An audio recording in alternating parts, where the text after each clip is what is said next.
Hello students, previous lecture में हमने energy and power signals का बेसिक स्टडी किया था। आज के लेक्चर में हम कुछ सिंपल प्रॉब्लम डिस्कस करेंगे एनर्जी एंड पावर सिग्नल्स के ऊपर, ताकि आपको वो बेसिक जो है वो और भी अच्छे से क्लियर हो जाए। और साथ ही साथ इन प्रॉब्लम्स के साथ अगर कोई प्रॉपर्टीज डिफाइन हो सकती हैं तो वो प्रॉपर्टीज भी हम डिफाइन करते चलेंगे। सो चलिए प्रॉब्लम स्टार्ट करते हैं।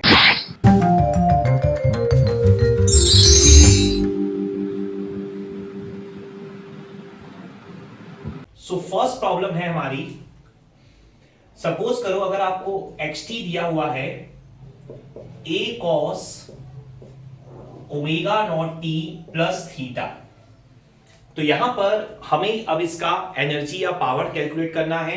पर सबसे पहले जो मैंने आपको प्रीवियस लेक्चर में ट्रिक सिखाई है कि कैसे आप सिग्नल देखते ही पहचान जाओगे कि ये सिग्नल एनर्जी सिग्नल है कि पावर सिग्नल, और उसके अकॉर्डिंग ही आप कैलकुलेशन करोगे। सबसे पहले हम वो ट्रिक अप्लाई करते हैं।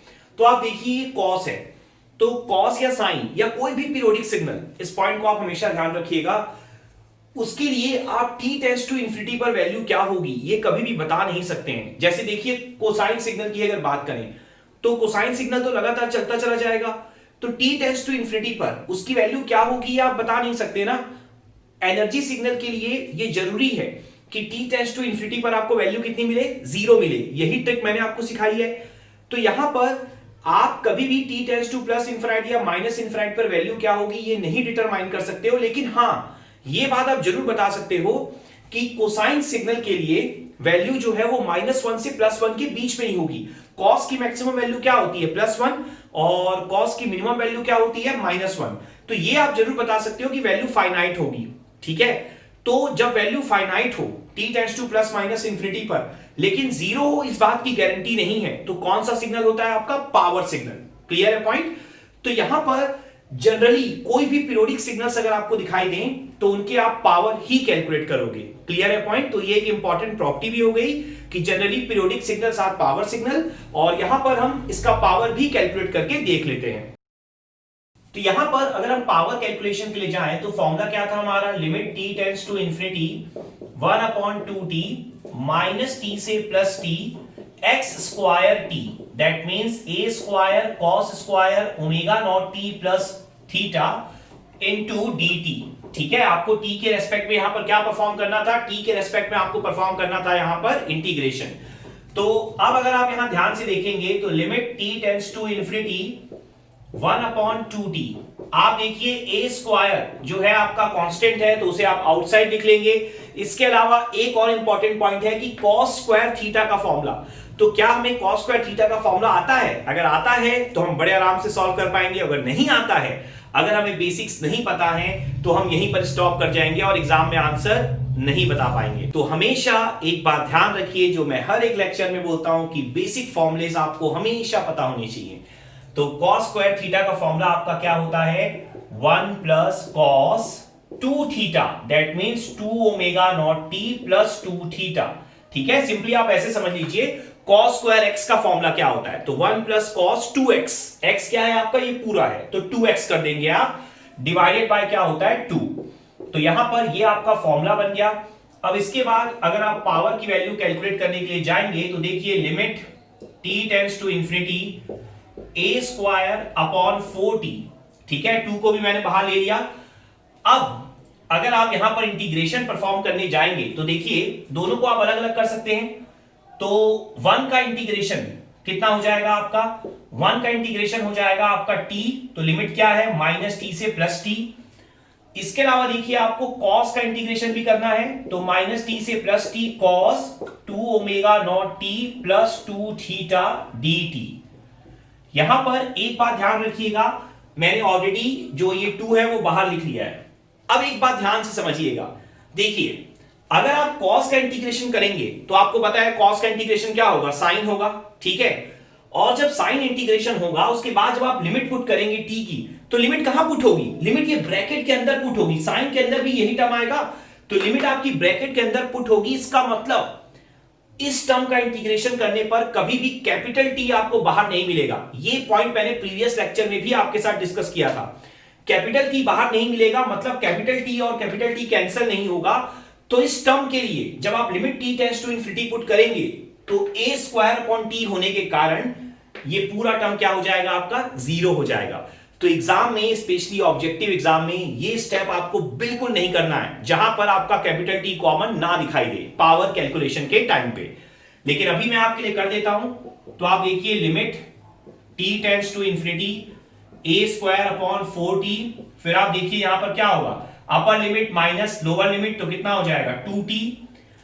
फिर यहां पर देखिए कॉस का इंटीग्रेशन क्या होता है हमारा, sine 2 omega not T plus 2 theta divide by क्या होता है, इस टर्म का डिफरेंशिएशन। तो 2 ओमेगा नॉट टी का डिफरेंशिएशन क्या हो जाएगा, 2 ओमेगा नॉट, और 2 थीटा का टी के रेस्पेक्ट में क्या हो जाएगा, 0। तो ये आपका ओवरऑल इंटीग्रेशन आएगा कोसाइन का। और यहां पर अब आप लिमिट पुट कर देंगे माइनस टी से प्लस टी। तो अब आप अगर यहां ध्यान से देखेंगे तो जो ये टर्म है, ये टर्म में अगर आप अलग अलग कर दें, आप ब्रैकेट को ओपन कर दें, तो देखिए 2t कैंसिल होगा। तो इस टर्म में सिर्फ और सिर्फ क्या बचेगा, a स्क्वायर बाय 2 बचेगा। t का कोई टर्म नहीं है, तो limit t tends to infinity यहां लिखने की जरूरत नहीं है, क्योंकि t का टर्म तो कैंसिल हो गया। अब अगर आप यहां पर सेकेंड टर्म को ध्यान से देखें, तो देखिए limit t tends to infinity a square upon 4t। अब यहां पर जो मैं आपको बोल रहा था, देखिए 2 ओमेगा नॉट आप कॉमन ले भी लीजिए, ठीक है, नीचे ही लिख दीजिए, कोई प्रॉब्लम नहीं है। लेकिन यहां पर जब आप लिमिट पुट करेंगे, अपर लिमिट क्या पुट करेंगे, कैपिटल टी, तो क्या मिलेगा, sine 2 omega not capital T plus 2 theta minus lower limit क्या पुट करेंगे, माइनस कैपिटल टी। तो यहां पर क्या हो जाएगा आपका sine minus 2 omega not T plus 2 theta, ठीक है। तो बोलने का मतलब क्या है, इस टर्म पे मेरा कोई फोकस ही नहीं है। इस टर्म में देखिए कहीं भी कैपिटल टी कॉमन नहीं आ रहा है, तो कभी भी ये कैपिटल टी कैंसिल नहीं होगा। That means limit T tends to infinity put करने पर ये टर्म आपका 100% जीरो ही होना है, इसे हमें लिखना भी नहीं है, ठीक है। तो आंसर क्या बचेगा आपका, सिर्फ और सिर्फ a स्क्वायर बाय 2। तो यहां पर फिर आप समझ चुके होंगे कि ये जो आपका आंसर है a cos omega not t plus theta का, वो आएगा पावर का फॉर्मूला a स्क्वायर बाय 2, ठीक है। क्लियर हो गया पॉइंट अच्छे से। तो इसका जो पावर है वो आप मेंशन कर लीजिए, power is a square by 2। तो आप क्लियरली देख सकते हैं कि जो पावर की वैल्यू आई है आपकी, वो एम्पलीट्यूड का स्क्वायर डिवाइडेड बाय 2 हुआ है। आप देख सकते हैं ओमेगा नॉट का कोई फर्क नहीं पड़ा, थीटा का कोई फर्क नहीं पड़ा। तो किसी भी कोसाइन या साइन का पावर जो होता है, आज से आपको ध्यान रखना है, चाहे ब्रैकेट के अंदर कुछ भी हो, अगर कॉस या साइन है तो पावर का स्टैंडर्ड फॉर्मूला होता है a square by 2, that means amplitude का स्क्वायर बाय 2। क्लियर हो गया अच्छे से। Now next problem, problem number 2। तो यहां पर देखिए, सपोज करिए आपको सिग्नल कुछ इस तरीके से गिवन है, यहां पर कुछ ऐसा सिग्नल हमें गिवन है xt t, और ये एम्पलीट्यूड है आपका a, और ये है आपका e की पावर माइनस टी, ठीक है। इस तरीके का आपका कोई यहां पर सिग्नल गिवन है। तो यहां पर अब अगर आप देखेंगे, इसमें आपको क्या डिटरमाइन करना है, आपको डिटरमाइन करना है एनर्जी या पावर। तो अगर आपको एनर्जी या पावर निकालना है, तो सबसे पहले जो आपको मैंने ट्रिक बताई है उसको ध्यान देना है। मैंने क्या बताया है आपको, t tends to plus infinity and t tends to minus infinity पर एम्पलीट्यूड चेक करना है। तो आप देखिए t tends to plus infinity पर तो 0 है, लेकिन माइनस इंफिनिटी पर कितना है, a है। तो एनर्जी सिग्नल होने के लिए दोनों पर 0 होना कंपलसरी है। तो यहां पर आप देख सकते हैं कि किसी एक पर जो है आपका a है, मतलब कांस्टेंट है, और एक पर 0 है, दैट मींस ये कौन सा सिग्नल है, पावर सिग्नल है। क्लियर हो गया। तो हम इसका डायरेक्टली यहां पर पावर कैलकुलेट करेंगे। तो पावर का फॉर्मूला फिर से हमें पता है, limit t tends to infinity 1/2t। अब अगर आप यहां पर ध्यान से ऑब्जर्व करें तो देखिए, ये जो आपकी लिमिट है वो आपको ब्रेक करनी पड़ेगी, क्योंकि नेगेटिव साइड सिर्फ a है और पॉजिटिव साइड एक एक्सपोनेंशियल सिग्नल है, ठीक है। तो अगर आप लिमिट ब्रेक करें तो माइनस टी से 0, तो माइनस टी से 0 में a है, तो अंदर क्या हो जाएगा, a स्क्वायर। फिर देखिए 0 से t, तो 0 से t में क्या है आपका e की पावर माइनस टी, तो उसका स्क्वायर क्या हो जाएगा, e की पावर माइनस 2t। यहां तक क्लियर है अच्छे से। यहां पर आप देखिए आपका टारगेट पावर निकालने का है ना, इस पॉइंट को ध्यान दीजिएगा। अब हम इसे सॉल्व तो कर लेंगे, कोई प्रॉब्लम नहीं है, लेकिन अगर फिर से कुछ इंपॉर्टेंट ऑब्जर्वेशन हम देखें ताकि ऑब्जेक्टिव एग्जाम में हमारा टास्क जो है वो बहुत ज्यादा इजी हो जाए। सब्जेक्टिव में तो हमें सॉल्व करना ही है पूरा, लेकिन ऑब्जेक्टिव की मैं बात कर रहा हूं यहां पर। तो देखिए यहां पर आपको एक चीज क्लियर होनी चाहिए फिर से कि ये वाला जो सिग्नल है, सिर्फ ये वाला, ये एनर्जी सिग्नल है। ये ऑलरेडी हम लोगों ने प्रीवियस लेक्चर में पढ़ रखा है। तो ये एनर्जी सिग्नल है और एनर्जी सिग्नल का पावर क्या होता है, अगर आप प्रीवियस लेक्चर के अपने नोट्स देखेंगे तो एनर्जी सिग्नल का जो पावर होता है वो 0 होता है। ठीक है, तो इसका मतलब क्या है, इसका पावर 0 है, तो इस टर्म को सॉल्व ही क्यों करना है, जब इसका पावर 0 है तो सिर्फ इसी टर्म को सॉल्व करो ना। या दूसरा तरीका क्या है सोचने का, मैंने आपको हमेशा बोला है कि जब भी आप पावर निकाल रहे हो तो इंटीग्रेशन में अगर कैपिटल टी कॉमन नहीं आता है तो कैपिटल टी और कैपिटल टी कैंसिल नहीं होगा, जिससे t tends to infinity put करने पर आंसर हमेशा क्या आएगा, 0 आएगा। तो अगर आप इस टर्म को देखो तो यहां पर जो स्मॉल t है ना वो e की पावर में है, जब इसका इंटीग्रेशन होगा तब भी स्मॉल t e की पावर में ही रहेगा, तो जो लिमिट पुट होगी वो भी e की पावर में रहेगी, कभी भी कैपिटल T कॉमन नहीं आएगा। तो limit t tends to infinity put करने पर ये टर्म क्या हो जाएगा, 0 हो जाएगा। क्लियर है, दोनों तरीके से आप सोच सकते हो। फिर भी मैं आपके लिए सॉल्व कर देता हूं यहां पर, limit t tends to infinity 1/2t। अब अगर आप देखोगे तो a स्क्वायर कॉमन है, dt का क्या होगा, t माइनस t से 0, और यहां पर क्या हो जाएगा देखो ध्यान से, e की पावर -2t डिवाइडेड बाय -2, 0 से t। क्लियर हो गया। अब यहां पर अगर आप सॉल्व करोगे तो limit t tends to infinity 1/2t, और यहां पर देखो a स्क्वायर, अब यहां पर क्या होगा, upper limit minus lower limit, तो माइनस माइनस क्या हो जाएगा, प्लस, तो a स्क्वायर t, और यहां पर अगर आप ध्यान से देखो -2 आएगा, और क्या आएगा, अपर लिमिट e की पावर -2t और लोअर लिमिट e की पावर 0 मतलब -1।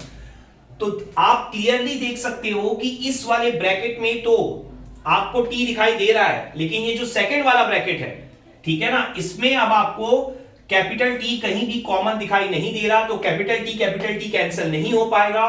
तो ये वाला जो पूरा का पूरा टर्म है वो क्या हो जाएगा आपका, t tends to infinity put करने पर 0। तो यहां पर कैपिटल T कैंसिल, और आंसर कितना आ जाएगा आपका, a स्क्वायर बाई 2। तो ये होगा आपका पावर का आंसर। क्लियर हो गया। तो ये पावर का आंसर तो हम लोगों ने कैलकुलेट किया ही, लेकिन साथ साथ में कुछ इंपॉर्टेंट ऑब्जर्वेशन हम लोगों ने देखे कि एडिशन ऑफ, अगर आप देखो ये पावर सिग्नल है, सिर्फ लेफ्ट हैंड साइड वाले को देखो, limit t tends to infinity 0 होता इस लेफ्ट हैंड साइड वाले सिग्नल के लिए, लेकिन t tends to minus infinity पर कितना है, a है, तो ये पावर सिग्नल था। राइट हैंड साइड वाला क्या था, एनर्जी सिग्नल, ऑलरेडी मैं बता चुका हूं आपको। तो addition of energy signal and power signal is always a power signal. आप देख सकते हो ओवरऑल हमने पावर कैलकुलेट किया है, और इसके अलावा अगर आप addition of energy and power करते हो और पावर निकाल रहे हो तो एनर्जी वाले टर्म का पावर 0 होता है, निकाल के टाइम वेस्ट नहीं करना है हमें, सिर्फ और सिर्फ पावर सिग्नल का ही पावर निकाल लो। क्लियर अच्छे से। तो ये भी एक बहुत ही इंपॉर्टेंट प्रॉब्लम थी। Now next problem. तो नेक्स्ट प्रॉब्लम में अब हम डिस्कस करते हैं एक discrete time signal. Discrete time signal के फॉर्मूले का भी हम एनालिसिस कर लेते हैं यहां पर। तो अब आप देखिए यहां पर जो थर्ड प्रॉब्लम है वो है आपका xn is equal to un। देखिए चाहे डिस्क्रीट टाइम सिग्नल हो चाहे कंटीन्यूअस टाइम सिग्नल हो, जो मैंने आपको ट्रिक बताई है वो दोनों के लिए वैलिड है। यहां पर t tends to plus minus infinity की जगह n tends to plus minus infinity पर आपको चेक करना है, small n tends to plus minus infinity. तो हमें यहां पर un पता है क्या होता है, un ऑलरेडी हम स्टडी कर चुके हैं प्रीवियस लेक्चर्स में। तो un आपका क्या होता है, पॉजिटिव साइड 1 1 1 1 1 1 1 1, तो 0 टू इंफिनिटी तक पूरा आपका 1 होता है un। तो आप देखिए अगर आप un को चेक करें तो यहां पर n टेंड्स टू इंफिनिटी पर इसकी वैल्यू क्या है, 1 है। आप देख सकते हैं n टेंड्स टू इंफिनिटी पर xn आपका 1 है, और n tends to minus infinity पर xn आपका क्या है, 0 है। दैट मींस ये कौन सा सिग्नल होगा, पावर सिग्नल होगा। बस आप ट्रिक को अच्छे से समझ लीजिए, फर्स्ट लेक्चर को अटेंड करके एनर्जी एंड पावर सिग्नल के, उसके बाद बस आप देख के बता पाएंगे कि सिग्नल कौन सा है। आपका एग्जाम में बिल्कुल टाइम वेस्ट नहीं होगा, ठीक है। तो यहां पर अब अगर हम पावर का फॉर्मूला अप्लाई कर दें तो limit capital N tends to infinity 1/2n + 1 summation n equal to -n से +n मॉड ऑफ xn का स्क्वायर। ये पावर का फॉर्मूला हमने प्रीवियस लेक्चर में डिस्कस किया हुआ है। तो यहां पर बस हमें अब वैल्यू पुट करनी है। तो limit n tends to infinity 1/2n + 1। अब अगर आप यहां ध्यान से देखेंगे तो देखिए समेशन, देखिए ये जो un है, मैंने हमेशा बोला है ut या un का काम लिमिट डिसाइड करना ही होता है। और एक बार लिमिट डिसाइड कर लेने के बाद उनकी वैल्यू आप क्या पुट कर दीजिए, 1 पुट कर दीजिए। तो आप देखिए यहां पर लिमिट हो जाएगी 0 से n, आपको दिखाई भी दे रहा होगा फिगर में, 0 से n के बीच में ये क्या है, 1 है, ठीक है। तो यहां पर क्या लिखेंगे आप, 1 का स्क्वायर। इस बात को समझना होगा जो un है वो तो पूरा 0 से इनफिनाइट तक है, लेकिन जो आपकी लिमिट है ना वो 0 से n है। n आपका कोई भी कांस्टेंट होगा, ठीक है। तो 0 से n तक आपने यहां पर 1 पुट कर दिया और लास्ट में आपको n की वैल्यू इंफिनिटी ही पुट करनी है। तो ध्यान से देखिए, पावर का फॉर्मूला क्या हो जाएगा, limit n tends to infinity 1/2n + 1। और यहां पर अगर आप समझेंगे तो 1 का स्क्वायर तो 1 ही होता है, ये पॉइंट क्लियर है आपको। तो n की वैल्यू 0 से n तक समेशन 1, इसका आंसर क्या होना चाहिए, लेट सपोज n की वैल्यू, कैपिटल N की वैल्यू 3 है, ठीक है। तो आप क्या करेंगे, 0 से 3 तक जाएंगे, ठीक है। तो 0 से 3 तक आपको समेशन परफॉर्म करना है। तो आंसर क्या होगा, मैंने देखा है बहुत लोग कंफ्यूज होते हैं समेशन में वैल्यू पुट करने में। एक बार मैं आपको करके दिखाता हूं साइड में, देखिए जब आप n की वैल्यू 0 से n की वैल्यू 3 तक जाते हैं तो देखिए आपको समेशन में करना क्या होता है, n की ना लोअर लिमिट से स्टार्ट करना होता है और जो भी अंदर वैल्यू लिखी है ना, ठीक है, उसमें आपको n की वो लोअर लिमिट पुट कर देनी है। तो n की वैल्यू 0 आप यहां पर पुट करेंगे तो 1 का 1 ही आएगा, तो जो भी आंसर आएगा उसे आप लिख दीजिए। फिर आप आगे लगा दीजिए प्लस, फिर आप क्या करिए, लोअर लिमिट के बाद नेक्स्ट इंटीजर में जाइए। तो 0 के बाद नेक्स्ट इंटीजर क्या आएगा आपका, 1 आएगा। तो आप ध्यान से देखिए, फिर आप n की वैल्यू 1 पुट करिए जो भी अंदर लिखा है। जब आप n की वैल्यू 1 पुट करेंगे तब भी 1 ही आएगा आंसर, क्योंकि जो अंदर लिखा है ना वो n पे डिपेंड ही नहीं कर रहा। फिर आप 2 पुट करिए, फिर भी 1 आएगा, 3 पुट करिए, फिर भी 1 आएगा। तो आंसर कितना हो गया, 4 हो गया। तो 0 से 3 आप काउंट भी कर सकते हैं ना, देखिए 0 1 2 3 4 हो गया ना आंसर। तो इसका मतलब आंसर क्या हो गया आपका, आंसर आपका आ जाएगा n + 1, ठीक है। क्लियर हो गया पॉइंट। एक और एग्जांपल मैं आपको दे देता हूं ताकि अगर कोई भी डाउट आपके मन में रह गया हो तो वो क्लियर हो जाए। अब देखिए सपोज करिए n की वैल्यू आपको 0 से 2 पुट करना है n + 1 में, ठीक है। तो n + 1 पूरे को एक साथ लेकर चलना है। पहले आप 0 पुट करेंगे तो आंसर क्या आएगा, 1, फिर प्लस लगाइए और अब n की अगली वैल्यू पुट करिए। n की अगली वैल्यू कितनी है, 1, तो 1 + 1 2। ध्यान रखिए पूरे में पुट करना होता है। फिर n की अगली वैल्यू पुट करिए प्लस लगाने के बाद। तो n की अगली वैल्यू क्या है, 2 है, तो 2 + 1 3। ऐसे करके आप पुट करते हैं, ठीक है। तो यहां पर जैसे ही आपने ये लिखा n + 1/2n + 1 और लास्ट में आपको limit capital N tends to infinity put करना है। मैंने इसमें भी देखा है बहुत लोगों को बहुत ज्यादा प्रॉब्लम होती है इंफिनिटी पुट करने में। नहीं होनी चाहिए हमें प्रॉब्लम। इंफिनिटी जब भी आपको पुट करना हो तो हमेशा ध्यान रखिए इंफिनिटी कभी भी डायरेक्ट पुट नहीं किया जाता है। इंफिनिटी अगर आप डायरेक्ट पुट करेंगे ना तो आंसर तो हमेशा इंफिनिटी आएगा। तो खुद सोच के देखिए, फिर लिमिट इंफिनिटी का मतलब ही क्या हुआ, फिर आप लिमिट इंफिनिटी ले ही क्यों रहे हैं, आप सीधा आंसर इंफिनिटी लिख दीजिए ना बिना सोचे समझे। फिर आप ये कैलकुलेशन ही क्यों करेंगे। तो हमेशा ध्यान रखिए इंफिनिटी कभी भी डायरेक्ट पुट नहीं करना है आपको। जब भी आपको इंफिनिटी पुट करना होगा तो जिस भी वेरिएबल की वैल्यू इंफिनिटी पुट करनी है ऊपर और नीचे से उसका हाईएस्ट पावर आपको कॉमन लेना है, ठीक है। तो यहां पर आपको कैपिटल N की वैल्यू इंफिनिटी पुट करनी है। तो आप क्या करेंगे, देखिए n + 1/2n + 1 में आपको limit n tends to infinity put करना है। तो आप हाईएस्ट, ऊपर से हाईएस्ट n का पावर कॉमन लीजिए। तो ऊपर से क्या कॉमन आएगा, n ही आएगा, n की पावर 1 ही हाईएस्ट है। नीचे भी n की पावर 1 ही हाईएस्ट है। तो अंदर क्या बचेगा, 1 + 1/n और 2 प्लस 1/n, बाहर n और n कैंसल, और अब आप पुट करिए limit n tends to infinity, तो अब देखिए आंसर क्या आएगा, 1/इंफिनिटी 0, 1/इंफिनिटी 0, तो 1/इंफिनिटी 0 होने के बाद आंसर क्या बचेगा, 1/2। तो ये आपका पावर का आंसर आ जाएगा स्टेप सीक्वेंस के लिए। क्लियर हो गया अच्छे से? तो इस तरीके से आप कैलकुलेशन यहां पर परफॉर्म कर सकते हैं। तो आई होप ये जो भी कैलकुलेशन हमने अभी देखे हैं वो आपको यहां पर क्लियर हो गए होंगे। यहां पर जस्ट मैंने बेसिक्स अभी लिया है, मैंने कोई बहुत ज्यादा डिफिकल्ट प्रॉब्लम नहीं कराए अभी आपको। आगे आने वाले लेक्चर में मैं कम से कम 2 से 3 लेक्चर और लूंगा जिसमें मैं आपको एनर्जी एंड पावर सिग्नल्स पे प्रॉब्लम कराने वाला हूं। तो प्रॉब्लम्स का जो लेवल है वो धीरे धीरे करके आपका इंक्रीज होता चला जाएगा। सो आई होप ये लेक्चर आपको क्लियर हो गया होगा, और अगर कोई भी आपको डाउट होता है तो आप कमेंट सेक्शन में पोस्ट कर सकते हैं। Thank you.